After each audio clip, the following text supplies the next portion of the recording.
Yes, guys, welcome back to the channel. Welcome back to a brand new video. These are your player ratings. Arsenal 5, Crystal Palace 0. We are back to winning ways. We are scoring goals again, and that could be a sign for this new year. Hit the like button, subscribe to the channel as well. Let me know in the comment box below which one player has had the best performance for you in this game, because there were a couple of good performances, and I'm going to be diving into each player's performance and ranking them on a scale of 1 to 10. So let's get into it. In goal, it was David Raya and Mikel Arteta yet again trusting the Spaniard to deliver. And boy, oh boy, did he deliver in this game. An assist, I mean, very close to an assist for the trusted goal. And I thought also his ball distribution was actually very good. Now, he does catch, cold feet at times. I think there was a mistake he committed, and Jefferson Lerma almost pounced on it. We've got to eradicate the mistakes. We've got to cut out the mistakes in our game if we want to be a top level side. You look at Man City, look at Liverpool. One of the reasons why they're winning game after game after game, they've got the ability to win games, to play games without committing silly mistakes, right? But David Raya today was exceptionally very, very good. I think this could be the best performance we have seen from David Raya in an Arsenal jersey. This could be the best performance we have seen from him. He's been very, very confident, very good. I like the way he was collecting the crosses, the way he was dealing with those long balls, switching switching into the box.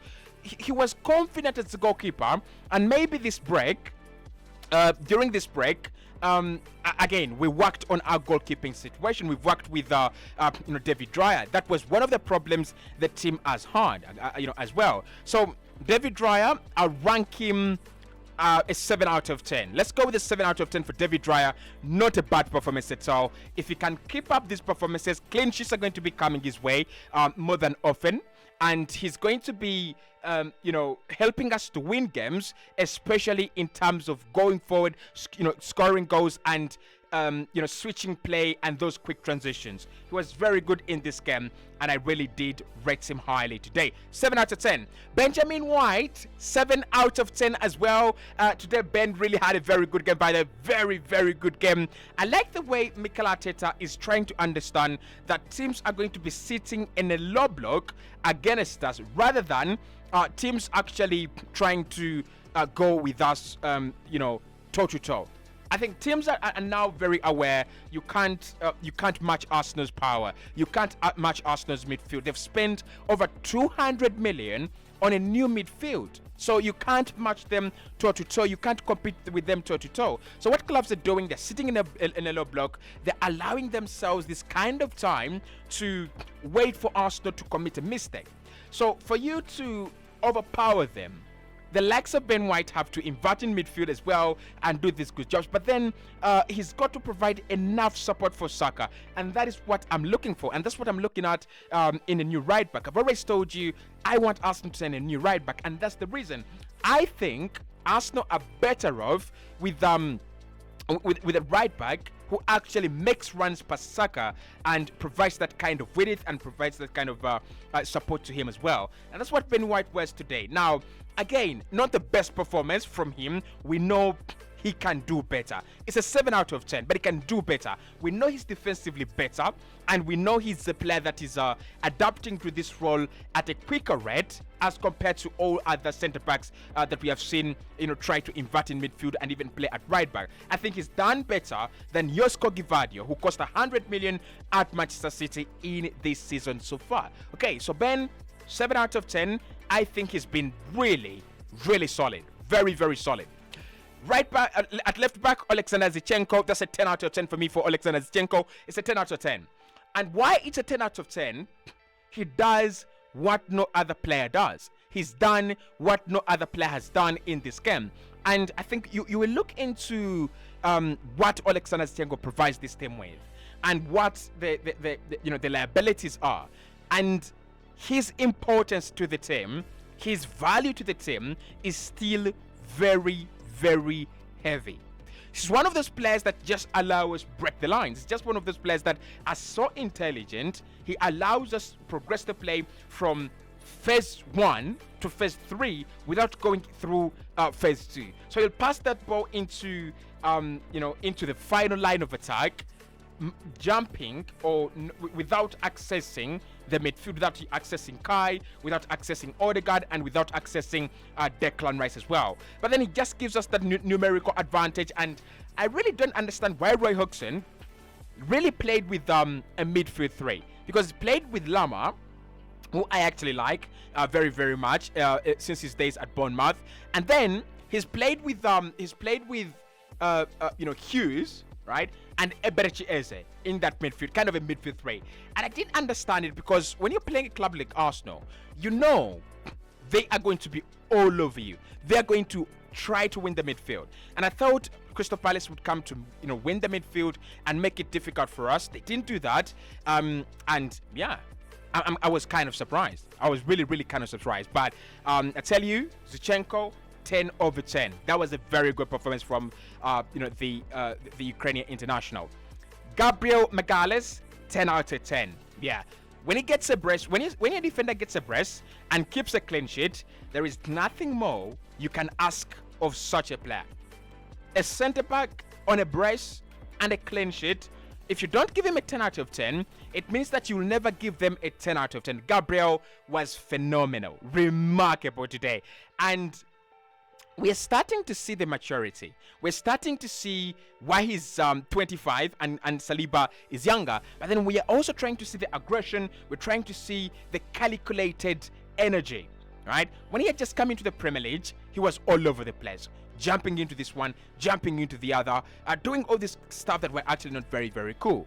But right now, he's one of those players that I trust to do the right thing. He's one of the players I trust that when it comes to executing the job, they will actually do it very, very well. Gabriel was very good today. His positioning, the charisma he was using to jump into the penalty area, get himself the goals, and the way he was winning his aerial duels, the way he was winning his ground duels as well. I mean, you've got to appreciate for once, Gabriel, man of the match. You are absolutely astonishingly good today. It's a 10/10 for me. William Saliba, nothing wrong. Absolutely nothing wrong in this game. I'll give him a 7/10 as well. I don't think he was to the levels of Gabriel. I don't want people to go, Saliba is always better.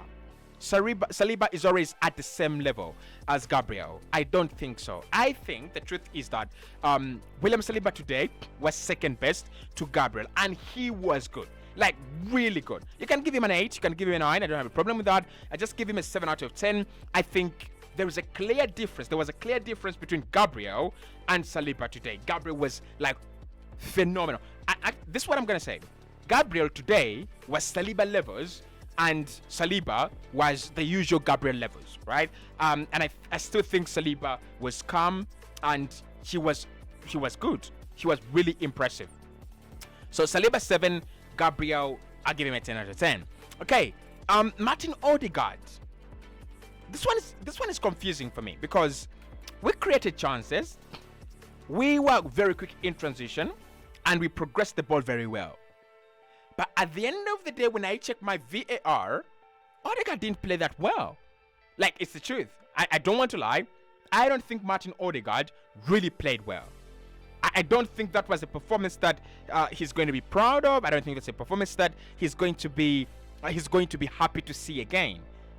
And why? I'm not too sure. I'm not really sure. But quality player, of course. Quality player. So with Martin, I'll give him a 6/10. I wasn't really convinced about his performance today.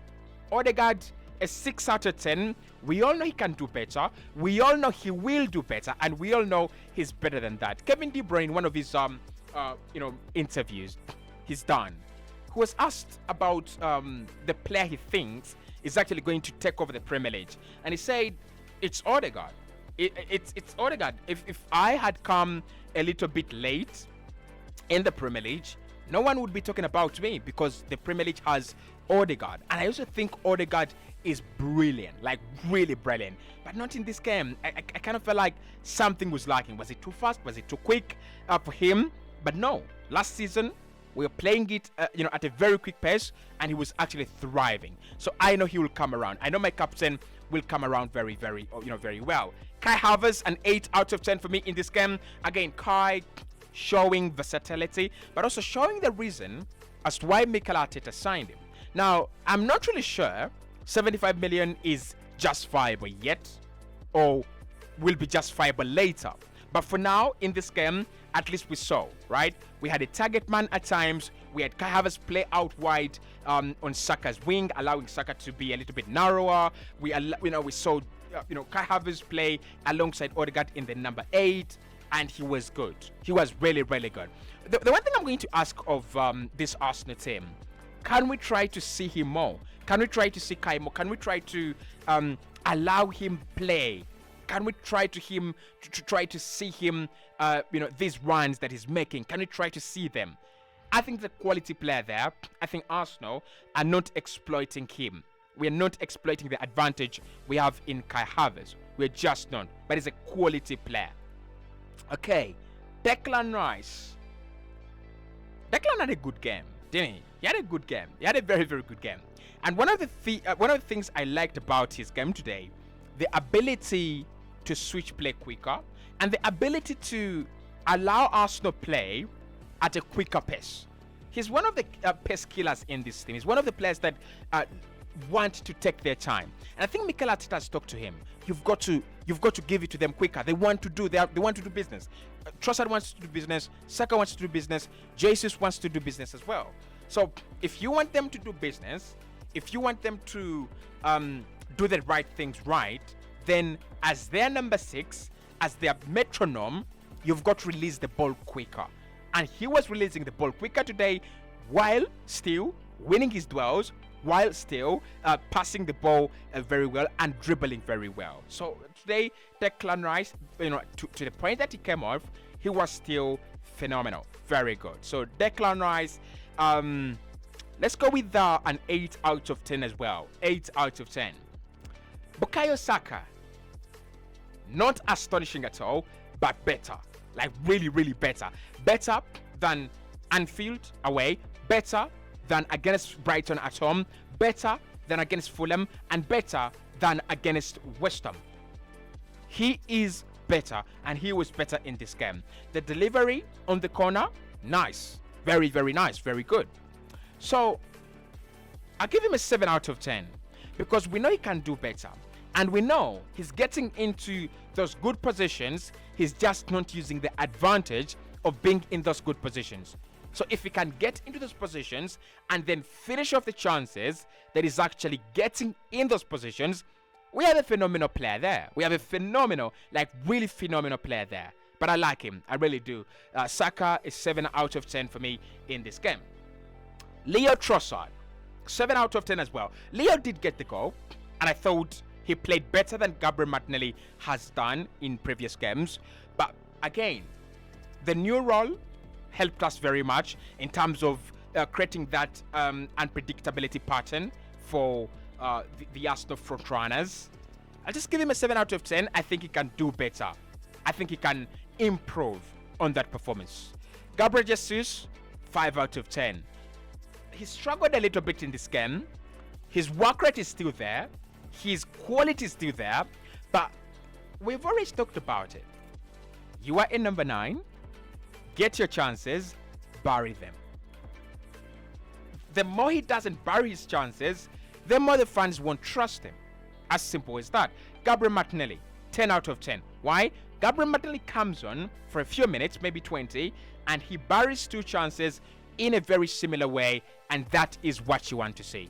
That is your clinical finisher. Gabriel Jesus, not clinical. The 2 Gabriels today, Martinelli and Gabriel Magalhaes, very clinical, right? So, Martinelli, 10 out of 10. Jesus, 5 out of 10. Emil Smith-Rowe, 8 out of 10. It is true. Mikel said he's training better. It is true. Jorginho, 8 out of 10 as well. Mikel Arteta, it's a 10 out of 10. He's kind of figured out a couple of things and they're working. Jakub Kiwior, I give him an average 5. And Eddie Nketiah, he did get the assist though, Eddie. So I'll give him that 7 out of 10 in this game. Let me know what you think about this player's performances and whether you think Arsenal are now on the right track.